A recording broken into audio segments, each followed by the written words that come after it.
ಒಂದ್ ಕಡೆ ದೇಶ ವಿಶ್ವಗುರು ಆಗ್ತಿದೆ ಅನ್ನೋ ಪ್ರಚಾರದ ಭರಾಟೆ, ಮತ್ತೊಂದ್ ಕಡೆ ಮೌಢ್ಯಕ್ಕೆ ಅಮಾಯಕ ಕಂದಮ್ಮಗಳು ಬಲಿಯಾಗ್ತಿರುವ ಸರಣಿ ವರದಿಗಳು. ಒಂದ್ ಕಡೆ ನಾವು ಜಗತ್ತಿನ ಬೇರೆಲ್ಲ ದೇಶಗಳಿಗೆ ಕಲಿಸುವಷ್ಟು ಜಾಣರಾಗಿದ್ದೇವೆ ಅನ್ನೋ ಅಬ್ಬರದ ಪ್ರಚಾರ, ಮತ್ತೊಂದ್ ಕಡೆ ಕೇಳಿದ್ರೆ ಬೆಚ್ಚಿ ಬೀಳುವ, ಆಘಾತಗೊಳ್ಳುವ ಭಯಾನಕ ದುಷ್ಕೃತ್ಯಗಳ ಸರಣಿ. ಭಾರತದಲ್ಲಿ ಹಲವು ಭಾಗಗಳಲ್ಲಿ ಇನ್ನೂ ಮೌಢ್ಯದ ಕಾರಣದಿಂದ ಅಮಾಯಕರು ಬಲಿಯಾಗುತ್ತಿರುವ ಘಟನೆಗಳು ನಡೀತಾನೆ ಇವೆ. ಇಡೀ ಜಗತ್ತೇ ನಮ್ಮನ್ನ ಅನುಸರಿಸ್ತಿದೆ ಅಂತ ಕೊಚ್ಕೊಳ್ತಿರುವ ಇಂತಹ ಹೊತ್ನಲ್ಲೇ ಶತಮಾನಗಳ ಹಿಂದಿನ ಮೌಢ್ಯ ಹಾಗೂ ಅದಕ್ಕೆ ಅಮಾಯಕ ಜೀವಗಳು ಬಲಿಯಾಗ್ತಿರುವ ತೀರಾ ಕಳವಳಕಾರಿ ಘಟನೆಗಳು ವರದಿಯಾಗ್ತಿವೆ. ಗೋವಾದ ಪಣಜಿಯಲ್ಲಿ ಹಾಗೂ ಗುಜರಾತ್ನ ಛೋಟಾ ಉದಯ್ಪುರದಲ್ಲಿ ನಡೆದ ಎರಡು ಭಿನ್ನ ಘಟನೆಗಳು ಇದೇ ಭಯಾನಕ ವಾಸ್ತವವನ್ನ ಮತ್ತೊಮ್ಮೆ ಹೈಲೈಟ್ ಮಾಡಿವೆ.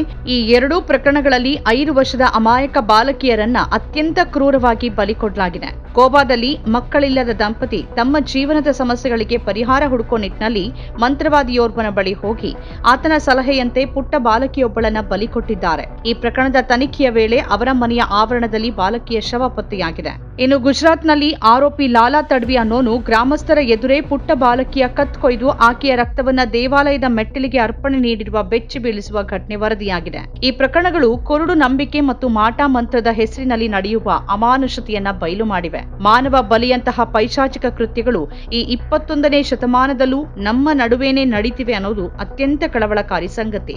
ಮಂತ್ರವಾದಿಯೊಬ್ಬನ ಸಲಹೆಯಂತೆ 5 ವರ್ಷದ ಮುಗ್ಧ ಬಾಲಕಿಯನ್ನ ಬಲಿಕೊಟ್ಟು ಹೂತ್ ಹಾಕಿದ ಆಘಾತಕಾರಿ ಘಟನೆ ಗೋವಾದ ಪಣಜಿಯಲ್ಲಿ ನಡೆದಿದೆ. ಪ್ರಕರಣಕ್ಕೆ ಸಂಬಂಧಿಸಿ ದಂಪತಿಯನ್ನ ಬಂಧಿಸಲಾಗಿದೆ ಅಂತ ಅಧಿಕಾರಿಯೊಬ್ಬರು ತಿಳಿಸಿದ್ದಾರೆ. 52 ವರ್ಷದ ಬಾಬಾ ಸಾಹೇಬ್ ಆಲರ್ ಮತ್ತು ಆತನ ಪತ್ನಿ 45 ವರ್ಷದ ಪೂಜಾ ಈ ಮಹಾ ದುಷ್ಟ ಕೃತ್ಯವನ್ನ ಎಸಗಿದ ಆರೋಪಿಗಳು. ಬಾಬಾ ಸಾಹೇಬ್ ಆಲರ್ ಮತ್ತು ಪೂಜಾ ದಂಪತಿಗೆ ಮಕ್ಕಳಿರಲಿಲ್ಲ. ಇವರು ತಮ್ಮ ಸಮಸ್ಯೆಗಳನ್ನ ಮಂತ್ರವಾದಿಯೊಬ್ಬನ ಬಳಿ ಹೇಳ್ಕೊಂಡಿದ್ದಾರೆ. ಈ ವೇಳೆ ಆ ಪಾಪಿ ಮಂತ್ರವಾದಿ ಒಂದು ಮಗುವನ್ನ ಬಲಿ ಕೊಡುವಂತೆ ಸಲಹೆ ನೀಡಿದ್ದಾನೆ ಅನ್ನುವುದು ತನಿಖೆ ವೇಳೆ ಬಯಲಾಗಿದೆ. ಈ ಕುರಿತು ಪೊಲೀಸ್ ಉಪ ಅಧೀಕ್ಷಕ ಶಿವರಾಮ್ ವೈಗಾಂವ್ಕರ್ ಪ್ರತಿಕ್ರಿಯಿಸಿ, ಮಗು ನಾಪತ್ತೆಯಾಗಿರುವ ಬಗ್ಗೆ ಪೋಷಕರು ಬುಧವಾರ ದೂರು ನೀಡಿದ್ದಾರೆ. ಸಿಸಿಟಿವಿ ದೃಶ್ಯಾವಳಿಗಳನ್ನು ಪರಿಶೀಲಿಸಿದಾಗ ಮಗು ಆರೋಪಿಯ ಮನೆಗೆ ಪ್ರವೇಶಿಸಿದೆ, ಆದರೆ ಹೊರಗೆ ಬಂದಿಲ್ಲ ಅನ್ನುವುದು ಕಂಡುಬಂದಿದೆ. ವಿಚಾರಣೆ ವೇಳೆ ಮಕ್ಕಳಿಲ್ಲದ ದಂಪತಿ ಮಂತ್ರವಾದಿಯೋರ್ವನ ಸಲಹೆ ಮೇರೆಗೆ ಬಾಲಕಿಯನ್ನ ಕೊಲೆ ಮಾಡಿರುವುದನ್ನು ಒಪ್ಪಿಕೊಂಡಿದ್ದಾರೆ ಅಂತ ಹೇಳಿದ್ರು. ಮಗುವನ್ನ ಬಲಿ ಕೊಡೋದ್ರಿಂದ ತಮ್ಮ ಸಮಸ್ಯೆಗಳು ಪರಿಹಾರ ಆಗತ್ತೆ ಅಂತ ದಂಪತಿ ಈ ಕೃತ್ಯವನ್ನ ಎಸಗಿದ್ದಾರೆ. ವಿಚಾರಣೆ ವೇಳೆ ಮೃತದೇಹವನ್ನ ಮನೆಯ ಆವರಣದಲ್ಲಿ ಹೂತಿಟ್ಟಿರುವುದಾಗಿ ಪೊಲೀಸರಿಗೆ ತಿಳಿಸಿದ್ದಾರೆ. ಘಟನೆಗೆ ಸಂಬಂಧಿಸಿ ದಂಪತಿ ವಿರುದ್ಧ ಕೊಲೆ, ಸಾಕ್ಷ್ಯ ನಾಶಕ್ಕೆ ಸಂಬಂಧಿಸಿ ಪ್ರಕರಣ ದಾಖಲಿಸಲಾಗಿದೆ ಅಂತ ಪೊಲೀಸರು ತಿಳಿಸಿದ್ದಾರೆ. ಇನ್ನು ವ್ಯಕ್ತಿಯೋರ್ವ 5 ವರ್ಷದ ಬಾಲಕಿಯ ಕತ್ ಕೊಯ್ದು ದೇವಾಲಯದ ಮೆಟ್ಟಿಲುಗಳಿಗೆ ರಕ್ತ ತರ್ಪಣೆ ನೀಡಿದ ಘಟನೆ ಗುಜರಾತ್ನ ಛೋಟಾ ಉದಯ್ಪುರದಲ್ಲಿ ಸೋಮವಾರ ನಡೆದಿದೆ ಅಂತ ಪೊಲೀಸರು ತಿಳಿಸಿದ್ದಾರೆ. ಪ್ರಕರಣಕ್ಕೆ ಸಂಬಂಧಿಸಿ ಆರೋಪಿ ಲಾಲಾ ತಡ್ವಿಯನ್ನ ಬಂಧಿಸಲಾಗಿದೆ.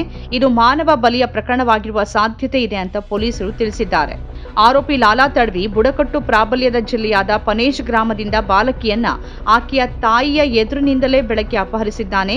ಆಕೆಯನ್ನ ಮನೆಗೆ ಕರೆದೊಯ್ದು ಕತ್ತುಕೊಯ್ದು ಹತ್ಯೆಗೈದಿದ್ದಾನೆ ಅಂತ ಉಪ ಪೊಲೀಸ್ ಅಧೀಕ್ಷಕ ಗೌರವ್ ಅಗರ್ವಾಲ್ ತಿಳಿಸಿದ್ದಾರೆ. ಬಾಲಕಿಯ ಕತ್ತು ಕತ್ತರಿಸಿದಾಗ ಆಕೆಯ ತಾಯಿ ಹಾಗೂ ಕೆಲವು ಗ್ರಾಮಸ್ಥರು ಆಘಾತದಿಂದ ನೋಡ್ತಾ ಇದ್ರು. ಆದರೆ ಆತ ಕೊಡಲಿ ಝಳಪಿಸ್ತಾ ಇದ್ದದ್ರಿಂದ ಅವರಿಗೆ ಏನೂ ಮಾಡೋಕೆ ಸಾಧ್ಯವಾಗಲಿಲ್ಲ.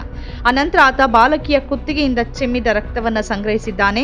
ತನ್ನ ಮನೆ ಸಮೀಪದಲ್ಲಿರುವ ಸಣ್ಣ ದೇವಾಲಯವೊಂದರ ಮೆಟ್ಟಿಲಿಗೆ ತರ್ಪಣೆ ನೀಡಿದ್ದಾನೆ ಅಂತ ಪೊಲೀಸ್ ಅಧಿಕಾರಿಗಳು ತಿಳಿಸಿದ್ದಾರೆ. ಆರೋಪಿ ಮಾಟಗಾರನಂತೆ ಕಾಣ್ತಿಲ್ಲ. ಈ ಹತ್ಯೆಯ ಹಿಂದಿನ ನಿಖರ ಕಾರಣ ಇದುವರೆಗೂ ತಿಳಿದು ಬಂದಿಲ್ಲ. ತನಿಖೆ ನಡೀತಿದೆ ಅಂತ ಅವರು ತಿಳಿಸಿದ್ದಾರೆ.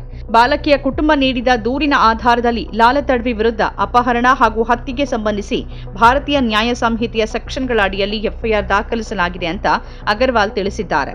ಈ ಪೈಶಾಚಿಕ ಘಟನೆಗಳು ನಮ್ಮ ಸಮಾಜದಲ್ಲಿ ಇನ್ನೂ ತೀವ್ರವಾಗಿ ಬೇರೂರಿರುವ ಕುರುಡು ನಂಬಿಕೆಯ ದುರಂತ ಚಿತ್ರಣವನ್ನು ತೋರಿಸುತ್ತೆ. ಅಜ್ಞಾನ ಮತ್ತು ಕುರುಡು ನಂಬಿಕೆ ಹೆಸರಲ್ಲಿ ಅಮಾಯಕರು ಬಲಿಯಾಗುವುದನ್ನು ತಡೆಯೋಕೆ ಸರ್ಕಾರ ಹಾಗೂ ನಾಗರಿಕ ಸಮಾಜ ಕಾರ್ಯಪ್ರವೃತ್ತರಾಗಬೇಕಿದೆ. ಮಾನವ ಬಲಿ ಮತ್ತು ಮಾಟ ಮಂತ್ರ ನಂಬಿಕೆಗಳ ವಿರುದ್ಧ ಕಾನೂನನ್ನ ಇನ್ನಷ್ಟು ಬಿಗಿಗೊಳಿಸಿ ಜನರಲ್ಲಿ ಈ ಬಗ್ಗೆ ನಿರಂತರ ಜಾಗೃತಿ ಮೂಡಿಸೋದು ಇಂತಹ ಪ್ರಕರಣಗಳನ್ನು ತಡೆಯುವ ಪ್ರಮುಖ ಹೆಜ್ಜೆ ಆಗಬಹುದು. ನರೇಂದ್ರ ದಾಬೋಲ್ಕರ್ ರಂತಹ ವಿಚಾರವಾದಿಗಳು ಮೌಢ್ಯದ ವಿರುದ್ಧ ಧ್ವನಿ ಎತ್ತಿ ಜಾಗೃತಿ ಮೂಡಿಸುವ ಪ್ರಯತ್ನ ಪಟ್ರೆ ಅವರನ್ನೇ ಕೊಂದು ಸಮಾಜ ನಮ್ದು. ಗುಜರಾತ್ ಅಂತೂ ಭಾರತದಲ್ಲಿ ಮಾತ್ರವಲ್ಲ, ಇಡೀ ವಿಶ್ವದಲ್ಲೇ ಇನ್ನಿಲ್ಲದಂತೆ ಅಭಿವೃದ್ಧಿ ಕಂಡಿರುವ ಎಲ್ಲ ರೀತಿಯಿಂದಲೂ ಮಾದರಿ ರಾಜ್ಯ ಅನ್ನೋ ಪ್ರಚಾರ ಅದೆಷ್ಟು ದೊಡ್ಡ ಪ್ರಮಾಣದಲ್ಲಿ ನಡೆದಿತ್ತು. ಈಗ ನೋಡಿದ್ರೆ ಅದೇ ಗುಜರಾತ್ನಲ್ಲಿ ಎಲ್ಲರ ಎದುರೇ ತೀರಾ ಅನಾಗರಿಕ ಕೃತ್ಯ ನಡೆದಿರುವುದು ವರದಿಯಾಗಿದೆ. 21ನೇ ಶತಮಾನದಲ್ಲೂ ಇಂತಹ ಘಟನೆಗಳು ನಡೀತಿರೋದು ನಮ್ಮ ಶಿಕ್ಷಣ ವ್ಯವಸ್ಥೆ ಮತ್ತು ಸಾಮಾಜಿಕ ಸ್ಥಿತಿಗತಿ ಕುರಿತು ಗಂಭೀರ ಪ್ರಶ್ನೆಗಳನ್ನು ಎತ್ತುತ್ತೆ. ಹೀಗಾಗಿ ಕಾನೂನು ಮತ್ತು ನಿರಂತರ ಜಾಗೃತಿ ಕಾರ್ಯಕ್ರಮಗಳ ಮೂಲಕ ಇಂತಹ ಕ್ರೌರ್ಯ ತಡೆಯುವಂತೆ ಕಠಿಣ ಕ್ರಮವನ್ನು ಕೈಗೊಳ್ಳಬೇಕಾಗಿದೆ. ತಮ್ಮ ಲಾಭಕ್ಕಾಗಿ ಜನರನ್ನ ದಾರಿ ತಪ್ಪಿಸುವ, ಅವರಿಂದ ದುಷ್ಟಕೃತ್ಯಗಳನ್ನು ಮಾಡಿಸುವ ಈ ಮಂತ್ರವಾದಿಗಳು, ತಾಂತ್ರಿಕರು ಮತ್ತಿತರರ ಹೆಡೆಮುರಿ ಕಟ್ಟಬೇಕಾಗಿದೆ. ಅವರ ಹಿಂದಿರುವ ಪ್ರಭಾವಿಗಳನ್ನ ಬದಿಗೆ ಸರಿಸಿ ಈ ಕೆಲಸ ನಡೀಬೇಕಾಗಿದೆ. ಈ ದುಷ್ಕೃತ್ಯಗಳ ಹಿಂದಿರುವ ಎಲ್ಲ ವ್ಯಕ್ತಿಗಳಿಗೆ ಆದಷ್ಟು ಬೇಗ ತಕ್ಕ ಕಠಿಣ ಶಿಕ್ಷೆ ದೊರಕೋಕೆ ಕಾನೂನು ವ್ಯವಸ್ಥೆ ಸೂಕ್ತವಾಗಿ ಕಾರ್ಯನಿರ್ವಹಿಸಬೇಕಾಗಿದೆ.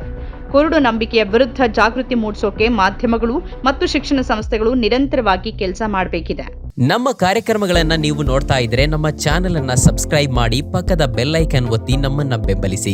ಹಾಗೆ ನಮ್ಮ ಕಾರ್ಯಕ್ರಮಗಳನ್ನ ಲೈಕ್ ಮಾಡಿ, ಕಮೆಂಟ್ ಮಾಡಿ, ಅದನ್ನ ಬೇರೆಯವರಿಗೂ ವಾಟ್ಸ್ಆಪ್ ಮೂಲಕ ಶೇರ್ ಮಾಡಿ.